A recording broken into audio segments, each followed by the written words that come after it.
1, 2, 3. Ah, 1, 2, 3. I mean, these chairs is not to view it as a backrest. It's really a butt rest. So like, nobody ever eats turkey outside of Thanksgiving. You can't keep your mouth shut. Pecan. Yeah, I'm arguing against this right now. We're talking green poo all the way up the back towards the neck. Oh, yikes. You're not like a brontosaurus or something. You eat like a herbivore. So, I thought you were pretty awkward. I'm having fun, but to be honest, I'm getting kind of hungry. Well, now I am all fired up. Let's go. Well, what's up, guys? My name is Clay, and I'm hanging out with Kacie, and we are here for another video for all of our high schoolers that are joining us at high school groups or house groups. Oh, high school groups is accurate, too. That's yeah, whatever. accurate. We're going to keep this thing rolling. Cool. Middle schoolers that are watching and catching up, anybody that's finding us on digital, thank you guys so much for being here. Our scene is a little bit different in our corner today. It's nice. We're doing some fancy filming for church website stuff, so we had to switch up the vibe a little bit. But I enjoy this vibe. this chair is incredibly comfortable. It's pretty great. I feel very good about it. A lot better than those stools. Yeah. So we are in the second week of Yikes. And I love that. I just love saying that. I say yikes a lot. Yikes. So this week we're talking about you must not murder. Ugh. Honestly, I've done a pretty good job at that so far. I think I have too. So Clay, I have a question for you. Hit me with it. What are some things that make you angry? Oh boy. Okay, well, first of all, if you know Let me me get a list. if you know me for any amount of time, you know many things make me angry, which is not a great quality of mine. But anytime the song "Don't Stop Believing" comes on, it makes me incredibly angry. Anytime I see a picture of Tom Brady, I really don't like really dry chicken. Things that make me angry. Number 1, Clay Finklea. I don't like when I'm in class and people are shaking me, like shaking the chair behind me. Oh, that's super annoying. It literally makes me want to just... That is a really annoying thing. I could lose my mind. Yep. When I'm at the beach and you have 45,000 miles of beach to lay on. A lot of ocean there. And you choose to sit your chair this far from my chair. That's the worst. Do not sit that close to me. Look, because there's miles and miles. I am like a sea lion when I'm on a beach. And I like to protect my territory. Yeah, it's gonna make me angry. Don't get close to me. We're talking about the beach, and it's 50 degrees outside.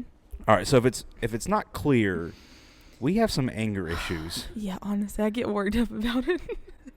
And that could lead us to saying yikes in just a moment. So, Kacie, why don't you just jump us into today's scripture and the questions that we were going to talk about today. So we're going to jump into Matthew 5:21 through 24. It says, "You have heard that our ancestors were told you must not murder. If you commit murder, you are subject to judgment. But I say, if you are even angry with someone, you are subject to judgment." Yikes.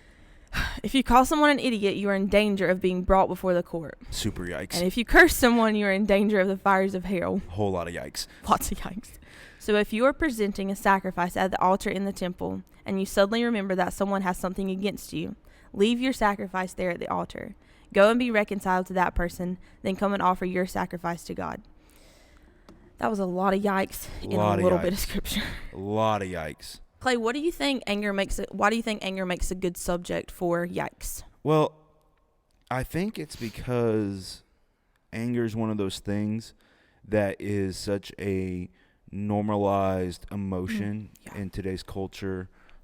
People are angry at everything and everybody. Like you can't get online without seeing people angry at people. You can't have a conversation without someone being angry at someone else. You got to spill that tea, all that good stuff, right? But because it's been such a common thing, it's been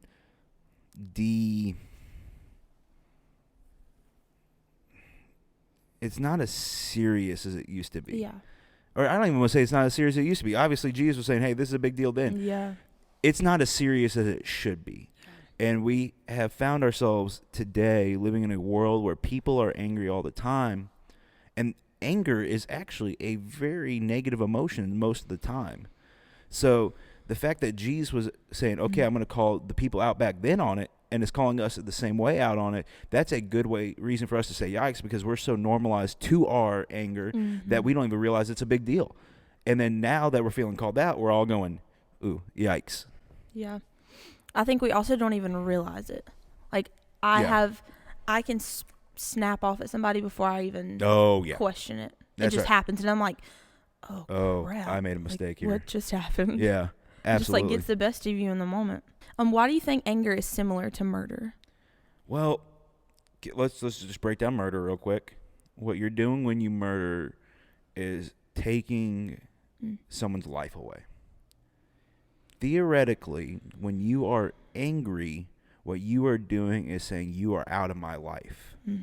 So in the same way that if you murder someone, you're taking them out of your life. When you're angry at someone, you're also taking them out of your life. So that's clearly not something that we should be wanting to do, and that's clearly by biblical standards something we should never do, because we should want people in our life so that we can influence them and help them know who Jesus is.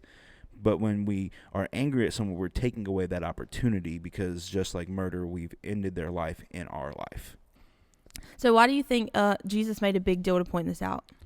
We're trying to normalize things that shouldn't be normalized, and we make things that are a big deal not a big deal on a very consistent basis. And I think that's exactly what Jesus was doing the entire Sermon on the Mount, is he was saying, hey, these are things that you don't think is a big deal, but they actually are a big deal because they directly relate to your relationship with God and how you are functioning in that. And I think especially in the society in 2019 we live in, the norms are crazy that we have created.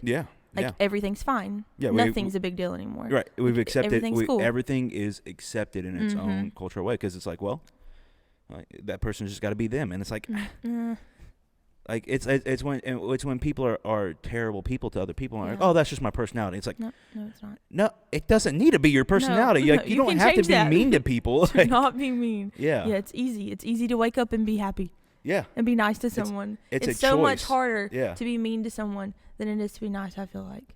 Oh yeah. Oh yeah. Because then I have to just think of things to be mad at you about. Yeah. Rather than just walking and be like, "What's up, man?" Yeah. How's it going? Being angry at someone is a choice, Yeah. and what much of all this is a choice, where it's just like we are choosing to do this, and we're choosing to live this way. Yeah. So what do you think the significance of going to an altar with sacrifice but still having anger is? How can you be showing love to God when you can't even love somebody in your life? How can you sacrifice something for God if you can't even sacrifice your emotions towards that person? And how could we say, okay, God, thank you so much for loving me, even though I screw up, even though I mess up, even though I've made all these mistakes, even though I've done things against you that should make you more angry at anybody, or at me more than anybody else. Yet, you know what? I'm going to hold on to my anger at that person. But you can't do that for someone How else. can we have that moment of love when we have that hatred and anger in our own life? Seeing those two play together, it's just clear that's going counter against everything that God has shown us and set an example for us. So how could we do that when that's clearly not the example he set for us? I think on a personal reference too, it goes back to anyone in position, anyone who stands on a stage, anyone who does this, that, and the other. I have to check myself before I sing. I can't get up there and proclaim God's love and how much he loves me and I love him. When there's 4 people in the audience that go, that person hates me. Oh, yeah. You have to check yourself. You have to be cautious about stuff like that, because you can't be preaching to someone else what you're not doing in your own life. That's absolutely right. So how do you think students can deal with this issue of anger? I think the biggest thing students need to do, and I would say this for all people as well, is you need to detach. I've fallen in love with this word detach, because I think we are many times caught up in the moment and what we're feeling in a specific second. So what I would encourage you guys to do is detach, because what's end up happening a lot in students' lives, I see it all the time, is you guys will have a very specific angry moment. And before you even realize it, you're angry. So what I'm going to challenge you to do is, when you're recognizing those feelings pop up, detach and look, okay, is this something really to be angry about?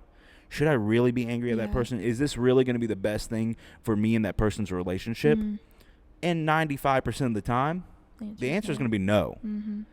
But you're never going to have that realization unless you take a step back and say, okay, is this as big of a deal as I think it is? You have to look at it as a whole and not just what you're feeling in that specific second. Because that's the issue with anger. Way too often we act on how we feel in a momentary situation rather than the long-term situation. And that never turns out good. Never That turns never out good. turns Because out what ends up good. happening is when you act in the momentary situation, it affects the long-term situation. How can we learn from Jesus and what he tells us about anger? Well, I think this is simple. Yeah. Jesus has every reason to hate us and be angry at us, not want anything to do with us. Mm-hmm. But he chooses to love us anyways. Yeah. So as we're wrapping things up, how do you encourage our students to respond this week? I'm excited about this one. I'm going to challenge you. I know every single one of you are angry at someone. You might be like, no, I'm not angry at anyone. That's not true. Detach and look. That's not true. There's that kid in your class that annoys you because they kicked the back of your chair. There's that person that sat in front of you at the bleachers that you know, but they really annoyed you on Friday night. There's that girl that said something mean to you, girls. There's that guy who said something mean to you. There's a fight that you got in your relationship, whatever it is. Look at that person, and rather than being angry at them and spewing hate, I'm going to challenge you to show them love. And for a lot of you, that might be with someone that you're in the room with right now, and because of that, you both are feeling this really awkward tension right now. Feeling very awkward. But what I'm going to challenge you to do tonight is go up to that person and show them love in some form. Yep. That doesn't mean you have to say, I love you so much, you're the greatest person ever. I don't mean that. Be like, hey, I saw you do this. I really liked how you did that. Yeah. Hey, that was a really great answer you had in small group. Hey, your shirt's awesome. Could be as simple as that. Yeah. But when we flip that idea and show the love that God has shown us in even small ways of just complimenting someone, that instantly takes away that hate as we fight through it. And I think that's a great way to just push through the barrier. You have to detach and look at it. Even if, like Clay said, you don't think you're mad at anyone, there is someone that something has happened to, and you're just not choosing to see it. Yeah, absolutely. So as we come to a wrap, I hope you guys have an awesome time tonight, whether you're watching online, whether you're watching at house groups, middle school, whatever's happening. We just hope you'll have an awesome night, and we'll see you next week. Don't get angry and murder someone.